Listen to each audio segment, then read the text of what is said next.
नमस्कार, आप देख रहे हैं इंडिया न्यूज का खास शो लीगली स्पीकिंग और मैं हूं आशीष सिन्हा। आज लीगली स्पीकिंग में हम बात करेंगे दिल्ली के मुख्यमंत्री अरविंद केजरीवाल को आखिर दिल्ली हाईकोर्ट ने फटकार क्यों लगाई।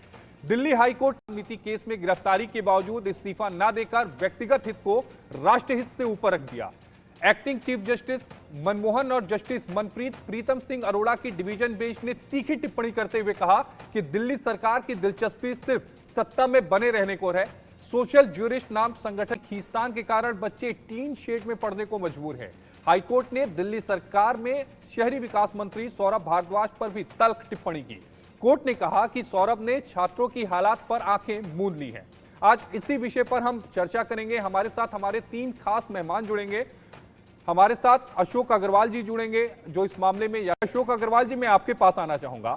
अशोक अग्रवाल जी, कल मामले की सुनवाई के दौरान ऐसे क्या हालात आन पड़े कि दिल्ली हाईकोर्ट को यहां तक कहना पड़ा कि अरविंद केजरीवाल ने अपने हित को राष्ट्रहित से ऊपर रख दिया है? देखिए, बच्चों के मामले हैं और ये हमारे बच्चे हैं और जो नहीं है और घर के लोग इनको बजाय काम पे ना भेजने के स्कूल भेज देते हैं, शायद वो उनकी जिम्मेदारी पूरी हो जाती है। अब सरकार की जिम्मेदारी होती है इनको शिक्षा देना और शिक्षा इनका जो है मूल अधिकार है। राइट टू एजुकेशन एक्ट से भी इनको जो है सारी सुविधा मिलनी चाहिए।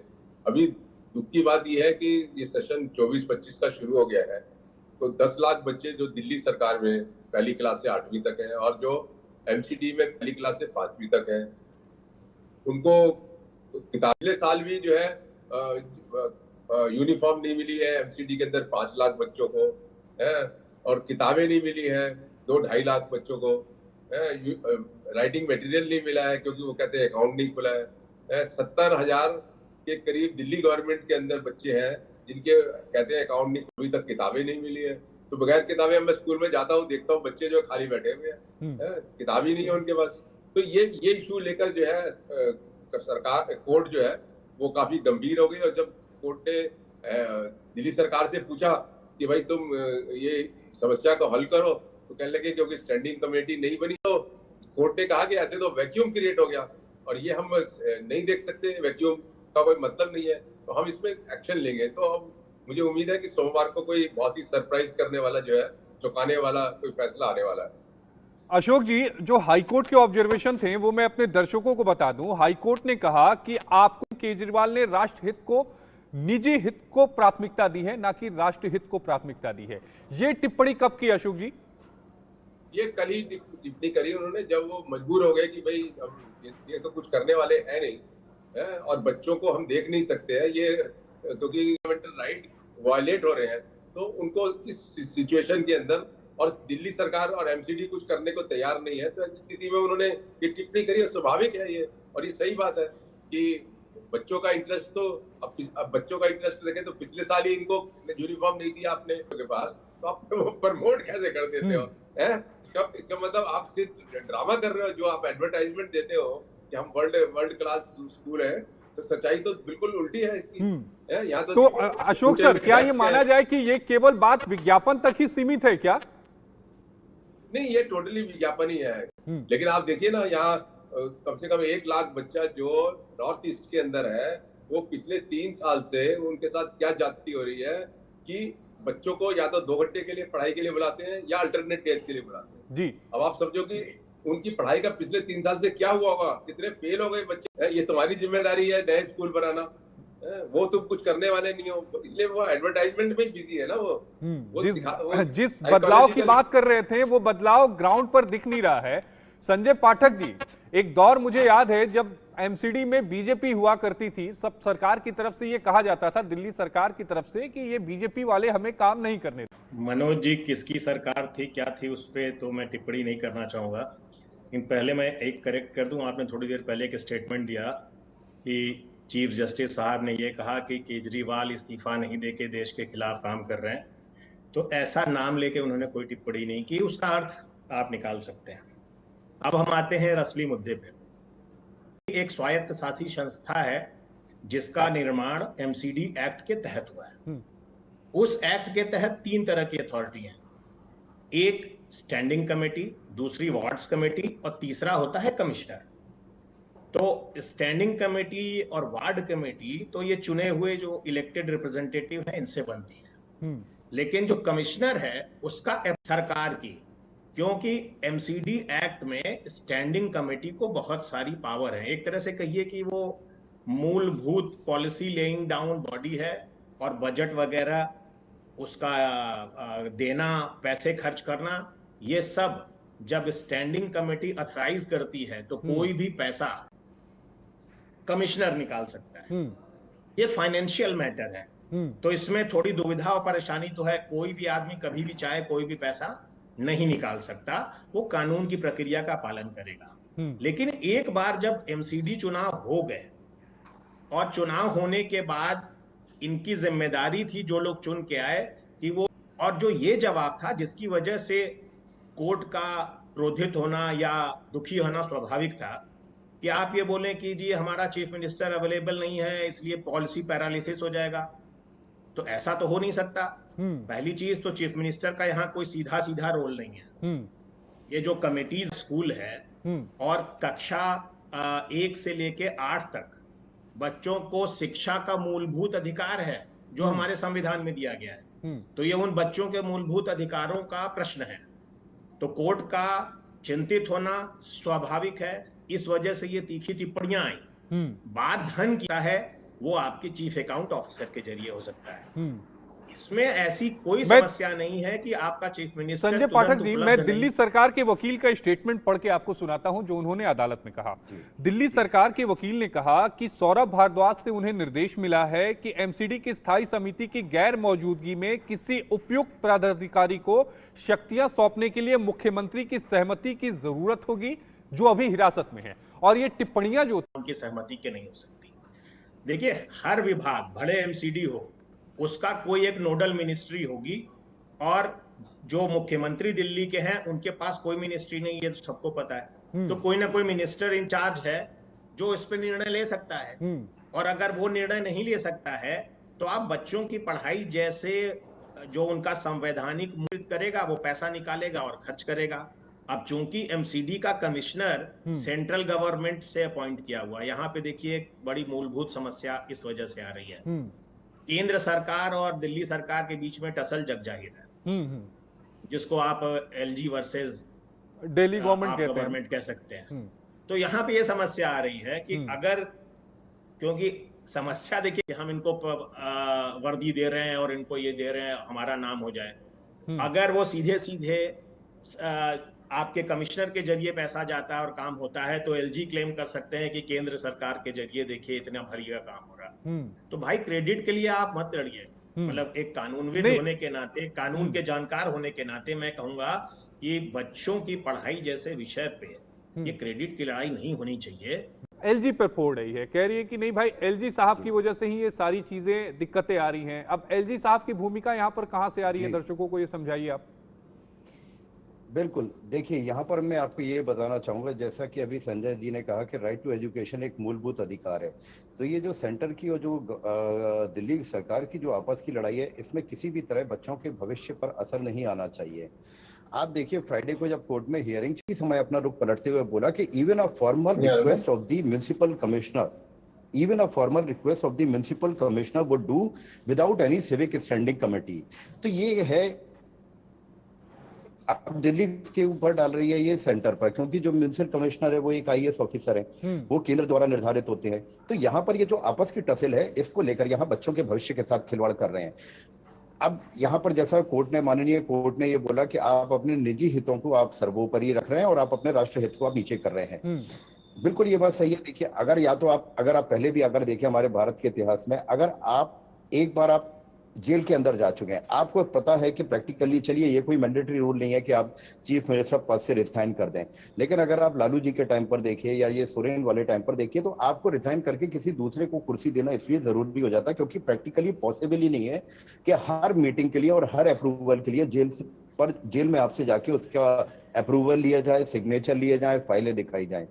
तो ये तो सबसे पहले ये देखा जाए तो ये हमारे सीएम साहब की जो दिल्ली में है, उनकी एक तरीके से ये थोड़ी जिद्दी है कि भाई हम अपना पद छोड़ेंगे नहीं, भले ही दिल्ली की जनता या बच्चे इसको सफर करते रहें। और जैसा कि उन्होंने कोर्ट में बोल दिया दिल्ली गवर्नमेंट के काउंसिल ने कि म्यूनिसिपल कमिश्नर चाहे तो वो भी कर सकता है, जो कि एक IAS अधिकारी है, without any civic standing committee. तो इसका मतलब वो क्लियर उस पाले में डाल रहे हैं कि ये केंद्र के ऊपर डाल रहे हैं और वहां से ये दिल्ली गवर्नमेंट का फेलियर डाल रहे हैं, इसमें भुगत रहे हैं बच्चे। तो यहाँ पर पूरी इनकी टसल वाली बात आ जाती है। अशोक सर, इस पूरे मामले को देखा जाए तो मुझे लगता है कि क्या इस मामले को भी दिल्ली सरकार ने नाक की लड़ाई बना लिया है? क्या दिल्ली सरकार इस मामले में LG को घसीटकर या बीच में लाकर या केंद्र को बीच में लाकर अपना पल्ला झाड़ना चाहती है कि नहीं जी हमारी तो कोई गलती नहीं, गलती तो इनकी है, इनकी तरफ से चीजें नहीं हो रही हैं, हम तो चाहते हैं बच्चों का भला करना? देखिए, ये सारे मिलके ही चला रहे हैं ना सरकार। इन सभी को शर्म आनी चाहिए। मतलब बच्चों के मामले में भी अगर ये लोग एक दूसरे के कपड़े फाड़ेंगे और बच्चे का नुकसान करेंगे तो इनको क्या कहेंगे हम? बहुत ही शर्म की बात है। और जज साहब को भी जो इतना कुछ कहना पड़ रहा है ना, उनको भी मतलब एक तरीके से धक्का लग रहा है कि ये हो क्या रहा है। मतलब हम अपने बच्चों को किताबें नहीं दे सकते, हम बच्चों को डेस्क नहीं दे सकते, बच्चों को बैठने के लिए जो है एक अच्छी वातावरण नहीं दे सकते। अभी मैंने गांधीनगर के 4 स्कूल देखे थे, जिसमें से 3 पूरे टिन के अंदर चल रहे हैं, एक पार्टली टिन में चल रहा है। अभी ये जो है वजीराबाद वाटर वर्क्स का स्कूल है, जहाँ आज MCD के ऑफिसर्स गए हैं देखने के लिए। कल मुझे इंफॉर्मेशन वहां से मिली, पिक्चर्स मिले, 800 बच्चे हैं जो जमीन पे बैठते हैं वहां पर। सारे के सारे बच्चे MCD स्कूल में आज की तारीख में जमीन पे बैठते हैं और किताबें तो मिली नहीं उनको, तो वो अपना कमरे के अंदर दौड़ा दाड़ी करते हैं, खेलते हैं, कूदते हैं, टाइम पास हो जाता है। तो ये मतलब बहुत शर्म लाके। और जब 5वीं क्लास का बच्चा पास होगा वो अपना नाम नहीं लिख सकता, पढ़ नहीं सकता, और बात करते हो कि हमारे स्कूल जो है वो प्राइवेट स्कूल से भी अच्छे हैं, प्राइवेट स्कूल से बच्चे आ रहे हैं। MCD के तो 100% बच्चे वापस चले गए जो कोविड के अंदर आए थे। और दिल्ली गवर्नमेंट में तो मजबूरी है क्योंकि वो तो 12वीं तक स्कूल है, तो फिर भी बहुत सारे बच्चे वहां से भी चले गए। आने की तो बात छोड़ दो। ये सारे मतलब जो एक तरीके से आप मतलब फॉल्स प्रोपेगेंडा कर रहे हैं और शुरू से कर रहे हैं। ये स्थिति शुरू से खराब है और आज भी आपको शर्म नहीं आ रही है। और आपको पता नहीं है कि कौन से स्कूल के अंदर जो है पानी नहीं है। एक क्लास के अंदर 104 140 बच्चे बैठे हुए हैं, 2-2 सेक्शन बैठे हुए हैं, 2-2 टीचर बैठे हुए हैं वहां पर और MCD स्कूल में तो हमने देखा 3 सेक्शन बैठे हुए और 3 टीचर एक क्लासरूम में पढ़ा रहे हैं। अशोक सर, आप तो बच्चों की लंबे अरसे से लड़ाई लड़ते रहे हैं। मैं तो आपको पिछले 16-17 सालों से देख रहा हूं, जब तक मैं कोर्ट की रिपोर्टिंग करता रहा हूं। अशोक सर, क्या ये कहा जा सकता है कि पिछले कुछ सालों में दिल्ली में जो सरकारी स्कूलों में जो बच्चे हैं, चाहे दिल्ली सरकार के स्कूल के हों चाहे MCD के स्कूल में हो, वहां बच्चों की संख्या घटी है? नहीं, MCD स्कूल में तो घटी है क्योंकि किसी जमाने में तो 10 लाख से ऊपर बच्चे हुआ करते थे और अब जो है वो 7.5 लाख के करीब है। जो भी मेरे को फिगर देखी है जो लेटेस्ट की, तो बच्चे घटे हैं, स्कूल बंद हुए हैं। पिछले 20-25 साल के अंदर कम से कम 350 MCD के स्कूल बंद हो गए हैं। ये शर्मनाक बात है ना। और आपको मैं बता रहा हूँ, दिल्ली के अंदर आज भी 10 से 15 लाख बच्चे जो स्कूल की उम्र के हैं वो स्कूल से बाहर हैं, उनको स्कूल लाने की कोई कोशिश नहीं है। ये हालत है। मतलब क्या आप कह रहे हैं, क्या कर रहे हैं आप, क्या हो रहा है? और फिर वो जज साहब ने टिप्पणी करी थी पीछे कि हमारे 10,000 की स्ट्रेंथ है जेल में और अब 23,000 जो है वो कैदी हैं, और वो सब इसलिए है कि सेक्रेटरी साहब को बोला क्योंकि आप पढ़ाते नहीं हो बच्चों को। ये टिप्पणियां बड़ी मायने में है, बहुत ईमानदारी से टिप्पणी करी हुई है कोर्टों ने। लेकिन ये ऑब्जर्वेशन इसलिए इंपॉर्टेंट है। लेकिन संजय पाठक साहब, आखिर जिम्मेदारी किसकी है? जिम्मेदारी किसकी तय की जाए? देखिए, मुख्य रूप से जिम्मेदारी तो प्रदेश सरकार की ही तय होगी। क्यों? क्योंकि MCD में उनकी सरकार है, MCD में उनके लोग हैं और MCD के हिसाब से स्टैंडिंग कमेटी बनाना उनकी जिम्मेदारी है। और स्टैंडिंग कमेटी बनाने के लिए जो उन्होंने कोर्ट के सामने अपनी मजबूरी जाहिर की, उसका कोई कानूनी आधार मुझे नजर नहीं आता। दूसरी बात, अगर आपका मुख्यमंत्री जेल में है तो वो अपनी पिटीशंस के लिए और अपने तमाम कामों के लिए रोज इंस्ट्रक्शन दे रहा, उनकी रोज पिटीशंस भी लग जा रही हैं, उनके सारी एप्लीकेशंस भी लग रही हैं। तो अगर वो अपनी दायित्व को, अपनी जिम्मेदारी को समझें और अगर कोई उनके इंस्ट्रक्शन का वेट कर रहा, तो बड़ा आसान काम है कि वो उसको डेलीगेट करके कह सकते हैं कि ये पावर हमने आपको दी और आप स्टैंडिंग कमेटी के जरिए ये काम करा लीजिए। क्योंकि इसमें देखिए, विधिक बाधा इसमें यही है कि बिना स्टैंडिंग कमेटी के वो पैसा निकल के आगे नहीं जा सकता। और स्टैंडिंग कमेटी बनाने की जिम्मेदारी उस दल की है जो एमसीडी में सत्ता में है। तो जिम्मेदारी तो मुख्य रूप से, मूलभूत रूप से आम आदमी पार्टी की बनती है आज की डेट में। और इसी वजह से अदरवाइज दिल्ली हाई कोर्ट के माननीय चीफ जस्टिस बहुत ही सुलझे और बहुत ही कूल टेम्परामेंट के व्यक्ति हैं, लेकिन निश्चित तौर पे जब बच्चों का सवाल आता है, बच्चों के शिक्षा का सवाल आता है, हम देश के भविष्य की बात कर रहे होते हैं, तो उनका नाराज होना स्वाभाविक था। और इस वजह से उन्होंने, हो सकता है कुछ ऐसी बातें हों जो शायद कुछ लोगों को लगे कि उनको नहीं बोलनी चाहिए थी, वो अपनी जगह है, लेकिन उनकी चिंता जो थी, उसका जो मूलभूत क्रक्स कहते हैं, क्रक्स उनका जेन्युइन था कि आप लोग अपनी आपसी लड़ाई में बच्चों को बंधक बना के रखे हुए हैं, ये ठीक नहीं है।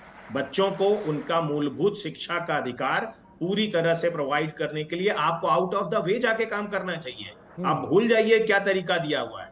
अगर इस तरीके से इतर भी कोई तरीका है जो तेजी से ये काम करा सकता है, तो सबका मिलकर प्रयास होना चाहिए था। कि बहुत बड़ी रकम नहीं है ये, ऐसा नहीं है कि हजारों करोड़ की रकम है, रकम भी बहुत बड़ी नहीं है। ये भी नहीं है कि बजटरी एलोकेशन अवेलेबल नहीं है, बजटरी एलोकेशन भी आपके पास है। यहाँ पूरा मुद्दा इंटेंट का है कि आपका इंटेंशन क्या है। आपका इंटेंशन है तो आप तुरंत कर सकते हैं। मनीष जी, आपने संजय जी को सुना होगा, मुझे भी यही समझ में आ रहा है कि यहाँ एक मुख्य जो वजह है वो इच्छा शक्ति की है, कि इच्छा शक्ति है ही नहीं कुछ करने के लिए आपकी। बिल्कुल बिल्कुल सर, अगर आप अपने पॉलिटिकल इंटेंशन को एक तरफ रख देंगे तो जैसा कि संजय जी ने कहा, बिल्कुल ये प्रदेश सरकार की जिम्मेदारी है। जब आप अपने पिटीशंस के लिए सारे सिग्नेचर्स ले सकते, सारे अप्रूवल ले सकते, रोज आपकी पिटीशन कोर्ट में लग रही, बेल के लिए लग रही, आपके डॉक्टरी सलाह के लिए लग रही, सब चीज लग रही, तो ये जहां मूल शिक्षा का अधिकार जो बच्चों का है, आप उसको कैसे रोक रहे हैं? आप सिर्फ दूसरे के पाले में डाल करके मैं ये कल के दिन केंद्र के ऊपर कर दूंगा, इससे मुझे पब्लिक की सहानुभूति मिल जाएगी, लोकसभा का माहौल चल रहा है, थोड़ा इससे अगर मैं कैंपेनिंग नहीं कर पा रहा तो मेरी सहानुभूति की कैंपेनिंग या वोट बैंक आ जाएगा। इस तरह का सोचना, वो भी एक बच्चों का भविष्य ताक पर रखकर, मेरे हिसाब से बिल्कुल गलत है और एक निंदनीय है। और इस पर बिल्कुल इनको आगे अपना डिसीजन, जैसा कि इन्होंने कहा, चूंकि जैसा मुझे लग रहा है कि मंडे कोई बड़ा फैसला बिल्कुल आ सकता है। सौरभ भारद्वाज जी ने भी जिस हिसाब से उनके काउंसिल ने चीजों को रखा, तो उन्होंने, जैसा कोर्ट ने बोला था कि अगर आप इन चीजों को इस तरीके से रखते हैं, then definitely good luck to you all. इसका मतलब मुझे लग रहा है कि कोई कठोर फैसला, कोई कड़ा फैसला बिल्कुल सोमवार को आ सकता है। मनीष जी, क्या आप इस बात को मानते हैं कि जो टिप्पणी थी कि दिल्ली सरकार ने अपने निजी हित को राष्ट्र हित से ऊपर रखा, क्या ये वाकई है? जी जी बिल्कुल है ये। आप ये देखिए, जैसा मैं अभी आपसे थोड़ी देर पहले कह रहा था, अगर आप वाकई में प्रदेश की जनता के बारे में सोचते तो आप एक पद पर, आप सिर्फ अपनी जिद पर नहीं अड़े रहते कि मैं सीएम का पद नहीं छोड़ूंगा, भले ही मैं जेल चला जाऊंगा, चाहे ईडी आ जाए, चाहे सीबीआई आ जाए। अरे ठीक है, आप जब तक आपका अगर केस चल रहा है, आप उस समय पद छोड़ के आप किसी दूसरे को जिम्मेदारी सौंप कर जाते, अगर आप चाहते कि प्रदेश की जनता किसी तरह भी सफर ना करे।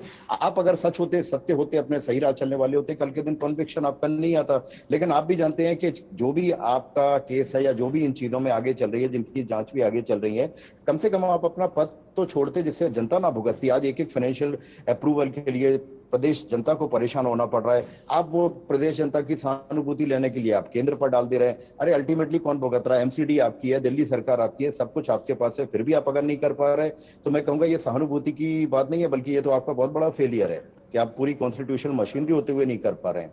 अशोक सर, मुझे लगता है कि एक मुख्य वजह यह भी है इस पूरे मसले में कि अरविंद केजरीवाल जो है समय तिहाड़ जेल में बंद हैं, सलाखों के पीछे हैं।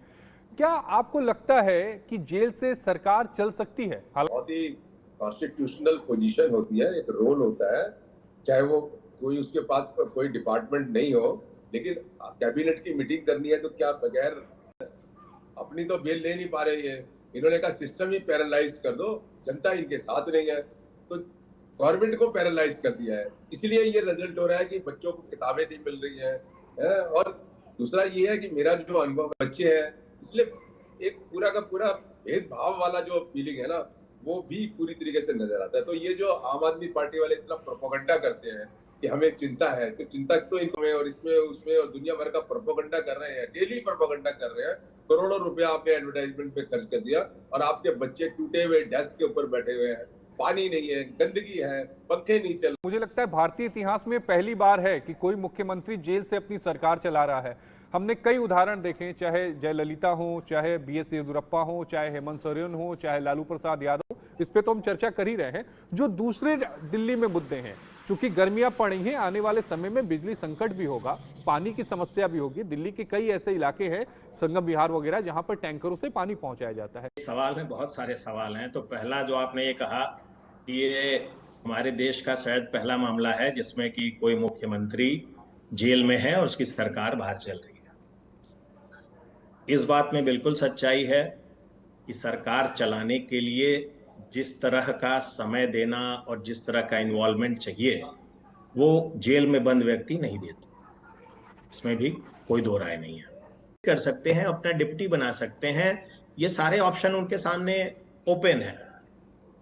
बाकी अब ये उनका पॉलिटिकल निर्णय है, उनकी पार्टी का पॉलिटिकल निर्णय है कि वो उनको चीफ मिनिस्टर बनाए रखना चाहते हैं, क्योंकि एक्ट तो नहीं है, हाँ टाइटुलर है, टाइटल के तौर पे आपके पास चीफ मिनिस्टरशिप है।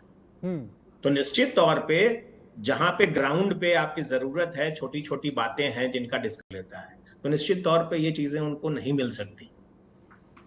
तो इसमें समस्या तो निश्चित आएगी और इस पे उनको गंभीरता से विचार करना चाहिए। अब मुझे लगता है ये बिल्कुल, पूरा definite- आबकारी नीति की अगर हम जी। बात कर लें तो इतनी आसानी से जमानत मिलती इस मामले में दिख नहीं रही है, क्योंकि ये वही मामला है जिसमें 13 महीने से मनीष जी इस समय जो है वो जेल में हैं। अगर संजय सिंह की बात करें तो संजय सिंह के खिलाफ केवल ईडी का मामला था, 6 महीने के बाद उनको जमानत मिल गई। लेकिन मनीष पर मुझे लगता है, जिसे किंगपिन कहा जाए, इतना संभव नहीं है कि इतनी जल्दी जमानत मिल जाए या इतनी जल्दी जेल से रिहा हो जाए। तो ऐसे में दिल्ली का भविष्य, दिल्ली सरकार का भविष्य आप कैसा देख रहे हैं? देखिए आशीष जी, आप बिल्कुल ये बात ठीक कह रहे हैं। अगर आपको याद होगा लास्ट हियरिंग में जब इस पर हुआ था, कोर्ट ने क्लियर बोल दिया था कि सारे साक्ष्य, सारे एविडेंस जो हैं जो इनके खिलाफ हैं केजरीवाल जी, चीजें जो कार्यवाही होती है अपनी कानूनी वो धीरे धीरे चल रही है। लेकिन जिस हिसाब से साक्ष्य एविडेंस जो ऑन रिकॉर्ड पर उन्होंने, कोर्ट ने बोल दिया कि ये आपके अगेंस्ट में है, तो अभी बेल का पहली चीज कोई सूरत नजर, जब ये अपनी पावर्स किसी को डेलीगेट करें या ये अपना पद छोड़कर अपना आगे किसी को सीएम पद के लिए अपना बनाए, इन्हीं की पार्टीज थे अगर ये बनाना चाहें, या फिर 30 आवर्स को यूनियन के डायरेक्शन को अगर आप फॉलो नहीं कर पाते हैं तो राष्ट्रपति शासन बैठता है। 356 भी कहता है, जो कि कोर्ट ने खुद बोला है कि फेलियर ऑफ कॉन्स्टिट्यूशनल मशीनरी हो रहा है, पैरालाइज वर्ड बोला है।